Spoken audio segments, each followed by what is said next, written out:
What's going on, everybody? Coach Erik Castiglione here from Viking Athletics. Welcome back to the Fitness Edda. In this week's episode, we're going to be talking about AI and fitness. So I've been having conversations with some other coaches recently. Some of them are worried that AI is going to replace them. I want to dive in. I'm going to do a live example, probably a couple examples, using ChatGPT to kind of show you what it can do, and then we're going to talk about what it can't do, and we'll talk about whether or not coaches should be worried about being replaced. So what we're going to do is call up ChatGPT, and what I want it to do first is to just write a general strength program. So if you've never used ChatGPT before, the more specific your prompts are, the better it's going to be. And within that same, you can see all these tabs here that my wife has been using, Halloween movies for kids, all this fun stuff. She uses it a hell of a lot more than I do. Within each of these threads, that is where you can really train and refine the questions that you're asking. So when people talk about training it to talk in your own voice, you keep prompting it within that same thread and it learns over time. So I'm just going to start out very general. Please write me a 3 times per week full body strength program. And sometimes it replies with questions. Always use your manners, please and thank you, because when the machines become self-aware and take over and enslave the human race, they'll remember who was polite and who wasn't. So let's see what it comes up with. Here's a solid 3-day-a-week full-body strength program. It balances compound lifts, accessory work, and progressive overload. Each day focuses on strength, but with variation to avoid plateaus and overuse. Okay. Day 1, heavy strength focus. We've got squat, bench, row, Bulgarian split squat, and ab raise, hanging leg raises. So we've got a lower body push. They're saying you do this heavy. Upper body push, upper body pull, single leg, and some core work. Initial thoughts for day 1. I would like to see a little bit more instruction as to how to perform the bench press and the row. It says progressive overload. We want to go heavy for the back squats, but it's not giving the same amount of instruction for the other movements. In terms of full body, what we're looking for are full lower body push, lower body pull, or a hinge, upper push, and upper pull, and then probably some core work. Generally, we don't want to see more than 6 exercises, which I tend to reserve. If we're going to do 6, I usually reserve those for upper body only days because they're less neurologically demanding. So initial thoughts is it has all the right ingredients. It's just kind of lacking on instruction and rest periods and how to perform this. And then I would also like to see a hinge movement in here. Though, to be fair, a Bulgarian split squat does get a fair amount of posterior chain in addition to anterior. Day 2, pull and posterior chain focus. We've got heavy deadlifts, overhead press. Okay. So we've got hinge, we've got upper push, upper pull. You can call hip thrust a lower push, and then core work. Again, we're looking at 3 sets of 5. They're saying at least 1 day rest in between sessions. I would probably throw deadlifts. If this were the case, I'd probably throw the deadlifts on Friday. So you have 2 days of rest between them and your next heavy day. Just for recovery reasons, this isn't necessarily bad. And we got volume and assistance focus. Front or goblet squats, 4 sets of 8. So they're talking about volume. The idea here is you're probably going with less weight. I know that based on what it says, but there's not actual instructions here. on how to perform this. Progression. Add 2 to okay. Main lifts where you complete everything. Tempo, control the eccentric. Don't rush. 5 to 10 minutes of cardio plus dynamic mobility. Okay, here we do. We do have rest periods. They put that in as an afterthought. Okay, great. I would still love to see RPE added to this. You know, hey, you're going to do 4 sets of 8 dumbbell press, RPE 7. Are we focusing on pump or are we focusing on heavy because this is volume and assistance? I would like to see a little bit more instruction. They tell you how to progress it from week to week. And you want me to write this geared more towards fat loss? Or, okay, so it does actually ask how to customize this a little bit more. Let's push it. Let's focus on fat loss. Yes, please focus more on fat loss. And include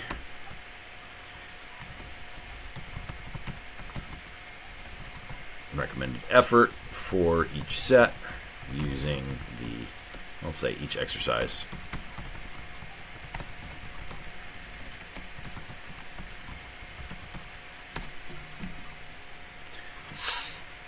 Okay, now it's telling us the RPE scale, 3 times a week, full body. Okay, strength foundation. So based on fat loss, it looks like it went higher reps. So it moderated it. It's telling us the RPE scale. Optional finisher, great. Now we've got that hinge that we were missing. Another finisher. Keeping the RPE 7 to 8. And mostly we want to stay RPE 7 to 8. And now it's offering nutrition. I was going to start a separate thread for that. But all said and done, you can get a pretty solid program through ChatGPT with minimal effort. I mean, I used minimal prompting. The more information I wanted to give it, the better it would be. And you see that with a little bit of back and forth. So if you're looking to program for yourself, this could be a useful tool. We'll get into the limitations in a minute. But I also wanted to show what it can do for nutrition.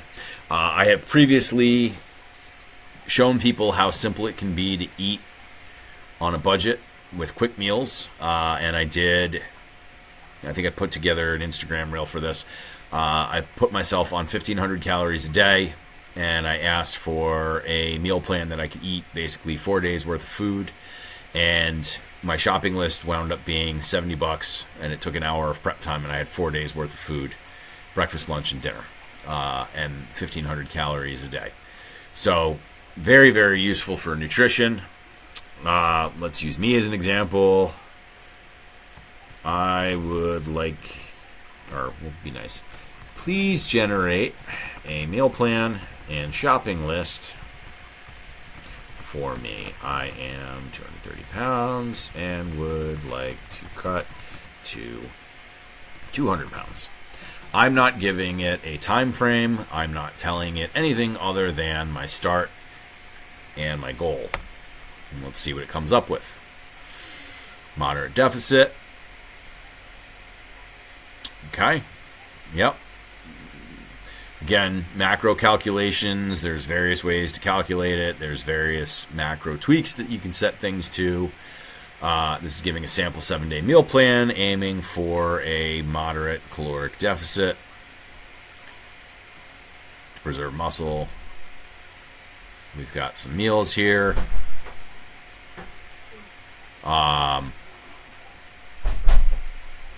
Shopping list. Fantastic.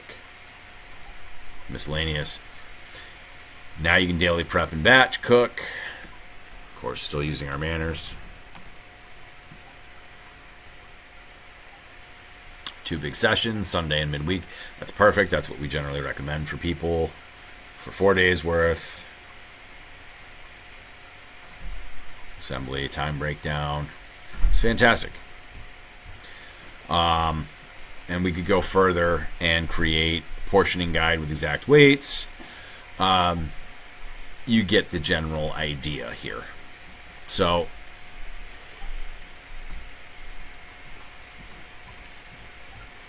ChatGPT can be a very useful tool. I know my wife has used it for recipes. I know one of my neighbors has used it for meal prep and recipes. And there you have it. It's very, very simple to use. What it can do, can generate programs very clearly. If you had asked it to, it gave me 3 days a week and gave instructions on how to progress it from week to week. If I asked it to format it in a PDF or an Excel sheet so that I had a month's worth of workouts, it could do that as well. If I told the ChatGPT where I was weak, I fail the lockout portion of my bench press, I'm sure it could come up with some accessory exercises designed to fix that. We just saw it create a 7-day meal plan and generate shopping lists. And again, the more specific you get with formatting and how you want it to actually send you the deliverable, it can be incredibly useful and time saving. You can generate graphics and print things out. So there's a lot that it can do, but what it can't do is provide actual coaching. So a big part of that is real life accountability. I have seen some apps that allow you to use AI to set reminders for yourself, but at the end of the day, you're still checking in with a machine or a piece of software as opposed to checking in with a real life human being. And for the self-starters out there, that is perfectly fine. For a lot of people, they need somebody constantly on them checking in. That's a big piece of coaching. In terms of actual movements, diagnosing deficiencies with expertise. If you upload a video, I'm sure there's an app that can try to diagnose things for you, but there is nothing like actually being there in person or having a real-life human being look at what's going on, factoring in bigger picture items like life stress and things like that. So when we say coaching movement deficiencies with expertise, AI is very good at kind of accumulating information and presenting what already exists, but it doesn't really create anything. And then troubleshoot and actually coach. Coaching is bigger picture. It's about helping people stay motivated. It is about managing and adjusting the program based on real world variables, travel, life stress, time limitations. Sure, we could put in 30-minute workouts and ask ChatGPT for that, but in the real world, we may need to adjust on the fly. We already talked about accountability. Education is a big piece of it, and again, AI doesn't create anything there. It's not foolproof. I have seen people fool it and then catch it, and then it resolves what was missing. But from the education side of things, it's a quick answer. It's not always the right answer. We also see that with the AI-generated summaries at the top of Google that are not always correct. One that I saw that was incorrect was it was summarizing, had to do with fructose in baby formula. And that was pushed by the Make America Healthy Again movement for a long time, saying we needed to remove fructose from baby formula. It's not in baby formula because babies don't handle it. They cannot digest it. But it took a little bit of coaxing to get AI to recognize that and admit that it was wrong. So it's not foolproof. So again, it can mimic, it can gather and present information, but it can't create. And it can't diagnose and actually coach in real time. What is it that coaches do? We gamify things. We provide big picture strategy. We help develop habits. We teach. And yes, we create programs, meal plans, calculate macros and all that fun stuff too. So the question is, should trainers worry? I've previously harped on this. A trainer is a guide that tells you what to do. A coach is someone that tells you what to do in the context of your goals and your life. It is much more big picture. AI provides a tool that, heck, I would say if a coach is pressed for time, they could use AI to potentially assist them. If they know you as a client, they can input all of your variables and possibly use AI to help, rather than reinventing the wheel every time. Maybe I'll start doing that. No, I don't do that personally. I much prefer treating each of my clients as an individual. The only kind of collective that we get is our group trainees. They're all doing a variation of the same workout because that is the focus of that particular group. But I do not use AI for those programs as well. We cannot tailor to the individual, and AI cannot tailor to you as an individual unless you put in a ton of information. And again, that requires back and forth and a little bit of a time commitment on your part to get there. So that is why I don't think coaches need to worry. We can certainly use this tool. But at the end of the day, the people that seek out coaches are those that really want the accountability and the in-person experience. And, at present, even before AI ever came out, what's to stop somebody from buying a generic program off the internet and going and doing it themselves?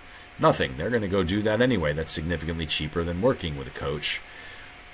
But that's going to cater to a specific crowd. Coaching is going to cater to a different crowd.